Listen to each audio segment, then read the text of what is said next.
grande communauté de robotique FIRST Québec. Aujourd'hui, pour les rendez-vous RFQ avec Mélanie Trudeau-Bérard, j'ai la joie et le bonheur de rencontrer la famille Bolduc. Bienvenue à tous les trois. Donc, je suis aujourd'hui avec Karine Vachon, Maxime Bolduc et Éliane Bolduc. Avant de commencer, je vais vous laisser vous présenter. Karine, dis-nous un peu qui tu es et ce que tu fais dans la vie. Alors, moi, c'est Karine. Je suis la mère de Maxime et d'Éliane, mes deux beaux grands-enfants que j'accompagne dans la robotique depuis plusieurs années. Moi, dans le fond, on est propriétaire d'une ferme qui est céréalière. On fait du maïs et du soya. Puis aussi acéricole. On a une cabane à sucre. Super. Et toi, Éliane? Moi, c'est Éliane. En fait, moi, je suis à ma 3e année de mon doctorat en médecine vétérinaire à l'Université de Montréal. Super. Et Maxime? Moi, c'est Maxime Bolduc. J'ai fait un DEC en technique en génie électrique et maintenant, je suis au bac en génie informatique à l'Université de Sherbrooke. Super. Écoutez, tout le monde se demande un peu comment vous avez connu les programmes FIRST. Bien, au tout d'abord, quand j'étais en secondaire 3, l'équipe 26-26 du séminaire de Sherbrooke est venue nous faire une présentation de FIRST. Par après, moi, avec quelques amis, ma sœur et quelques professeurs qui ont choisi d'embarquer, on a décidé de faire notre équipe. L'équipe chrono 4492. Par la suite, on a un petit peu pogné la piqûre et d'événement en événement, on a commencé à s'impliquer de plus en plus, tout en famille. Excellent, c'est super. Puis, comment vous avez eu l'idée de faire du bénévolat en famille, tout le monde ensemble? En fait, on a toujours, quand on allait comme étudiant dans des équipes, on a toujours adoré la vibe des événements FIRST. C'est toujours comme les festivals, c'est toujours des parties, des moments de rencontre, d'échanges. Moi, je suis là puis je danse tout le long quand je fais du bénévolat. C'est vraiment des momentum. On aime ça, puis on a tous la piqûre, autant du génie, de la robotique, que de l'événement, puis de voir autant de jeunes triper sur un même projet, puis avancer vers un même but, puis collaborer entre eux. Fait que moi, je me dis toujours, comme dans les événements, je danse puis je m'amuse, mais en fait, ce que je veux, c'est que ces jeunes-là qui ont travaillé si fort s'amusent et célèbrent cette réussite-là, puis cette persévérance-là, puis que ça devienne un party, parce que c'est un peu ça, c'est une passion, FIRST. Fait que je pense que c'est un événement de famille dans le sens moi, je suis là puis je trippe, Max, il trippe au niveau d'aider la programmation, aider les jeunes. Fait que le fait qu'on a toutes comme nos branches, nos passions, ça nous a tout amené à y aller. Puis les gens autour de nous, ils voient qu'on tripe, fait que ça leur donne le goût de venir aussi. Fait que d'autres peuvent venir des fois comme des amis ou des membres connexes de la famille.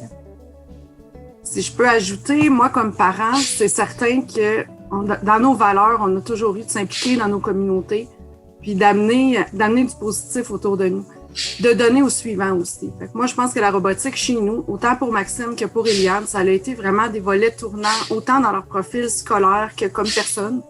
Ils ont appris beaucoup, puis ils se sont développés beaucoup au travers de ça. C'est sûr qu'ils nous ont embarqués. Maintenant, moi, je me dis, pour nous comme parents, mais aussi pour eux comme enfants, c'est une belle façon de donner au suivant que de s'impliquer au niveau autant des festivals que de toutes les activités qu'on peut faire pour donner au suivant en FIRST, là. Si on peut donner notre petite trace là, comme famille, on aura gagné quelque chose. Là. Même les élèves qu'on a mentorés dans les 2 équipes qu'on a fait de mentorat, si eux aussi voient que leur mentor maintenant s'implique, ça peut donner des idées. Là. Oui, c'est super. Puis c'est vraiment que le mouvement FIRST inspire chez les gens. Je trouve ça fantastique parce que c'est quelque chose qui est émergent en ce moment, le bénévolat en famille. Et vous représentez vraiment un super exemple de tout ce que ça peut apporter pour les gens. On a leur papa aussi, Jean-François, qui n'est pas physiquement avec nous, là, mais on doit dire que nous, on avait une ferme qui était une ferme laitière au départ. Pour que Jean-François s'implique comme mentor dans les équipes au départ, moi, je restais pour m'occuper du troupeau. Puis ensuite, c'est moi qui ai pris le relais au niveau du bénévolat parce que c'était à l'extérieur et ça n'était plus demandant. Quand on allait à Montréal, par exemple, pendant que papa restait pour s'occuper de l'entièreté de l'entreprise là, avec les vaches et tout. Fait que c'était vraiment un travail de famille chez nous. Là. Votre énergie lors des événements est toujours très appréciée. Est-ce que vous pouvez justement me raconter vos meilleurs moments ou quelque chose qui vous reste en mémoire lors d'un événement? De mon côté, dans le fond, à chaque fois qu'il y a une équipe qui est dans le besoin, surtout une équipe rookie, tous les élèves sont là à capoter et à pas savoir comment ils vont réussir à faire le prochain match et le gros stress en bas. Puis là, en tant que CSC, je suis celui qui arrive, qui les prend un petit peu par la main puis qui les aide à partir. Un très, très bon exemple de tout ça a été Cuivre et Or à leur première année. Ils ont eu beaucoup de problèmes, des bris et des choses comme ça. Les élèves étaient un petit peu paniqués puis les mentors un petit peu découragés. Je suis arrivé pour les aider, on a pris le temps qu'il fallait. Ça a pris presque une demi-journée, plus une partie de la soirée. Puis en repartant, tout le monde était content, le gros sourire aux lèvres, puis ils ont eu beaucoup de plaisir pour le restant de la compétition. C'est super. Et toi, Eliane? Moi, en fait, j'en ai plusieurs. Il y a eu autant des rencontres avec d'autres bénévoles, des fois où... Moi, je suis une fille de campagne. Fait que moi, prendre le métro, là, c'est impressionnant pour aller au Festival de robotique de Montréal. Là, on s'est adonné à prendre le nouveau métro. Je ne sais plus comment il s'appelle, mais il est tout neuf, puis j'étais full impressionnée. Puis là, t'arrives, tu parles avec d'autres bénévoles pour te rendre compte que je suis en train de parler avec ceux qui l'ont inventé. C'est ces genres de rencontres-là qui me fascinent à First, à quel point tu t'es appelé à manger avec des gens de Bombardier ou des gens très importants qui vont pourtant triper et finir à danser avec toi, tu sais. C'est ces genres de moments-là qui, moi, me font rire. Ou encore, tu sais, vu que je suis toujours comme sur le terrain, partager le stress lors des finales, puis finir à comme célébrer avec ceux qui viennent de gagner parce qu'ils me font tous des câlins puis ils m'incluent. C'est vraiment les rencontres, je pense, que moi, me font triper à First. C'est un beau témoignage. Et toi, Karine? Moi, j'irais sur 2 volets. J'ai vraiment le côté là, parent, un petit peu, que de voir mes enfants évoluer dans ce programme-là, de voir que maintenant, ils sont là, sont aussi un peu, je dirais comme Maxime est rendu un peu pilier là, avec sa casquette orange à aider des équipes, de voir qu'il a gravi tous ces échelons-là pour maintenant être capable de se rendre à ces niveaux-là, c'est une belle fierté, là. Puis voir Eliane qui était si gênée, qui l'aurait cru, là, ma fille qui danse en avant, là, c'était d'une timidité là, incroyable. Là. Puis la voir maintenant prendre son envol comme ça, c'est vraiment génial. Côté bénévole, au niveau personnel, je dois dire vraiment, c'est au niveau de l'équipe. Là. Ça fait plusieurs années qu'on s'implique. Nous, on est dans le programme depuis 2013, fait qu'on crée des liens, c'est sûr. On voit les gens au festival.